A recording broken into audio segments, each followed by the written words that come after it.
BJP PM Modi के सत्ता में लगातार 12 साल तक बने रहने को सेलिब्रेट कर रही है, तो टीएमसी को झटके पर झटके लग रहे हैं। इस्तीफे की झड़ी लगी हुई है, जिसमें आज एक और नाम जुड़ गया, सुष्मिता देव का। टीएमसी की राज्यसभा सांसद सुष्मिता देव ने पार्टी और पद से इस्तीफा दे दिया है। सभापति सीपी राधाकृष्णन ने उनका इस्तीफा मंजूर कर लिया है। 3 दिन के अंदर यह दूसरी बार है जब राज्यसभा के सांसद का इस्तीफा हुआ है। इससे पहले सोमवार को सुखेंदु शेखर रॉय ने भी त्यागपत्र दिया। यानी 3 दिन में 2 राज्यसभा सांसदों से टीएमसी हाथ धो बैठी है। इस सदन में पार्टी के पास 12 सांसद हैं, जो अब घटकर 10 रह गए। इस्तीफे के बाद सुष्मिता देव ने असम के सीएम हेमंता बिस्वा शर्मा से मुलाकात की। मीटिंग की कुछ तस्वीरें भी वायरल हैं। इन्हीं तस्वीरों के आधार पर ऐसी अटकलें हैं कि वो बीजेपी का दामन थाम सकती हैं। इंटरेस्टिंग है कि दोनों कांग्रेस से हैं, ऑफ कोर्स दोनों असम से हैं। हालांकि सुष्मिता देव ने अभी इस पर कुछ भी साफ नहीं कहा है। आज वो ममता बनर्जी पर भी बोलने से बचती रही। उन्होंने कहा कि व्यक्तिगत और राजनीतिक कारणों से उन्होंने इस्तीफा दिया है। टीएमसी से पहले वो कांग्रेस में थी। उन्हें राहुल गांधी का करीबी माना जाता था। हालांकि तब वो कांग्रेस छोड़कर ममता बनर्जी से मिल गई। अब जब उन्हें ममता का करीबी माना जा रहा है, तो उन्होंने टीएमसी छोड़ दी है। सुष्मिता देव के पिता संतोष मोहन देव असम के बड़े कांग्रेस नेता थे। राजीव गांधी और मनमोहन सिंह के नेतृत्व वाली सरकार में केंद्रीय मंत्री थे। वो लंबे समय तक असम की सिलचर लोकसभा सीट से सांसद रहे, लेकिन उनकी बेटी का राजनीतिक झुकाव अब बीजेपी की तरफ दिख रहा है।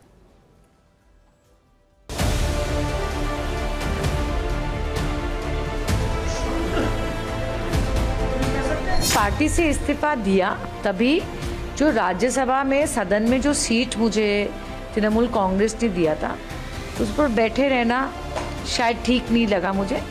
और इस्तीफा देने के बाद मैं असम के माननीय मुख्यमंत्री डॉक्टर हेमंत बिस्वा शर्मा से मिली उनके घर पे और उनसे गाइडेंस लिया। मैंने पार्टी क्यों छोड़ा, इसके कई व्यक्तिगत कारण हैं, राजनीतिक कारण है, जिसके बारे में मैं ज़्यादा टिप्पणी नहीं करना चाहती। मेरा एक लक्ष्य है कि मैं असम में काम करूं, और उस लक्ष्य के बारे में, उस इच्छा के बारे में मैंने मुख्यमंत्री जी से कहा है। तो देखिए क्या होता है।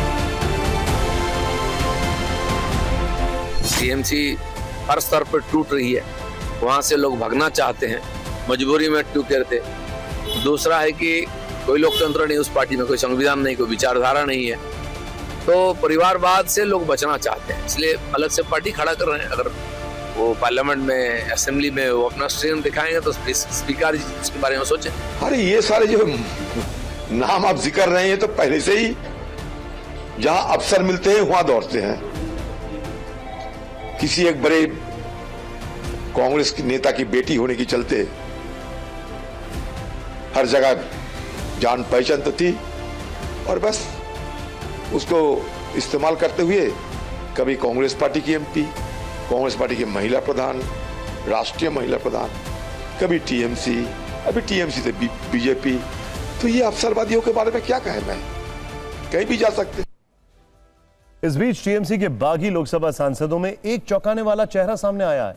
सूत्रों से बड़ी खबर यह आ रही है कि टीएमसी के बागी 19 लोकसभा सांसदों में सायोनी घोष भी शामिल हैं। यानी बागी गुट में एक सांसद सायोनी घोष हैं। वही सायोनी घोष जिन्हें ममता बनर्जी का बेहद खास माना जाता है। इस बार के विधानसभा चुनाव में उनके प्रचार के वीडियो अक्सर वायरल हुआ करते थे। उन्हें टीएमसी का फायर ब्रांड युवा चेहरा, महिला चेहरा माना जाता है। जनता में काफी लोकप्रिय हैं।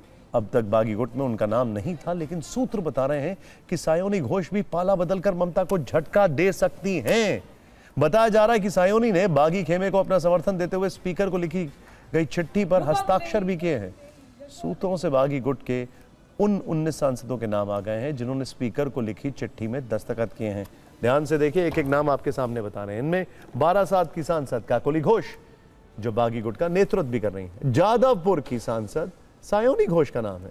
इनके अलावा यूसुफ पठान बहरामपुर, शताब्दी रॉय बीरभूम, रचना बनर्जी हुगली, जगदीश बसुनिया कूच बिहार, खलीउर रहमान जहांगीरपुर, पार्थ भौमिक बैरकपुर, बापी हल्दर मथुरापुर, दीपक अधिकारी घाटल, माला रॉय कोलकाता दक्षिण, मिताली बाग आरामबाग, शर्मिला सरकार बर्धमान ईस्ट, जून मलिया मेदिनीपुर, कालीपद सोरेन झाड़ग्राम, आसित कुमार मल बोलपुर, अरूप चक्रवर्ती बांकुड़ा, अबू ताहिर खान मुर्शिदाबाद और प्रसून बैनर्जी हावड़ा के सांसद हैं। सूत्र बता रहे हैं कि आसनसोल के सांसद शत्रुघ्न सिन्हा ने अभी साइन नहीं किए हैं, यानी उनके नाम पर अभी भी सस्पेंस बना है। लोकसभा में टीएमसी के कुल 28 सांसद हैं, जिनमें 19 के बागी ग्रुप से जुड़े होने का दावा किया जा रहा है। दल बदल कानून के तहत कार्रवाई से बचने के लिए 2/3 सांसद चाहिए और उस हिसाब से 19 की संख्या पर्याप्त है। एक तरफ टीएमसी के बागी सांसदों ने पार्टी को संकट में डाल दिया है, तो दूसरी तरफ दिल्ली में ममता और कांग्रेस की नजदीकियां बढ़ती जा रही हैं। मंगलवार को ममता बनर्जी के बाद आज उनके भतीजे अभिषेक बनर्जी 10 जनपद पहुंचे। उनके साथ डेरेक ओब्रायन भी थे। अभिषेक ने सोनिया गांधी और राहुल गांधी के साथ बैठक की, जो 1 घंटे से ज्यादा चली।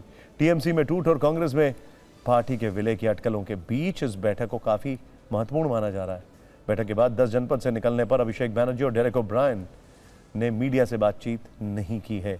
इससे पहले कल ममता ने सोनिया गांधी के साथ बैठक की थी, जो 45 मिनट तक चली थी, लेकिन दोनों में क्या बात हुई इस पर अभी तक सस्पेंस बना हुआ है। इन मुलाकातों से अलग कांग्रेस ने कल कांग्रेस अध्यक्ष मल्लिकार्जुन खड़गे की अध्यक्षता में महासचिवों, प्रभारियों और प्रदेश अध्यक्षों के साथ पार्टी मुख्यालय में सुबह 11:30 बजे एक बैठक होगी। ममता और अभिषेक के साथ गांधी परिवार की बैठक के बाद यह मीटिंग होने वाली है। हालांकि उनका इसका एजेंडा अलग बताया जा रहा है। टीएमसी के 2 सबसे बड़े नेता का बार बार गांधी परिवार से मिलना और फिर अचानक कांग्रेस की मीटिंग की खबर आना, ये इत्तेफाक तो नहीं लग रहा है। राहुल के साथ सोनिया गांधी भी एक्टिव है। ऊपर से गर्मजोशी वाली तस्वीरों के रिलीज होने से कई तरह के कयास लगाए जा रहे हैं।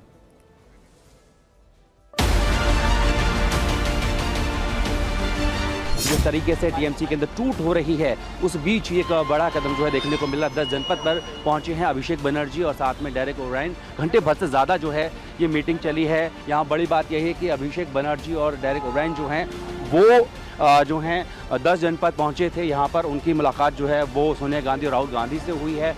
कुल मिलाकर कोशिश यही है कि पार्टी जिस तरह से टूट रही है, उसके जो सांसद हैं वो इस्तीफा दे करके जा रहे हैं, उसको कैसे बचाया जाए। कांग्रेस पार्टी से जो फैक्शन बाहर निकले थे, नेता बाहर निकले थे और उसने अपने अपने दल खड़े किए, चाहे महाराष्ट्र हो, चाहे पश्चिम बंगाल हो, चाहे उड़ीसा हो, चाहे तेलंगाना हो, चाहे आंध्र हो, सभी ने कांग्रेस में आकर कांग्रेस के झंडे के नीचे अपनी नई शुरुआत करनी चाहिए और कांग्रेस को मजबूत करना चाहिए। नहीं, पहले खुद की पार्टी की हित की बात करनी चाहिए ना। कांग्रेस की हित की बात करने से क्या होगा? खुद की पार्टी जो है वो कहाँ है?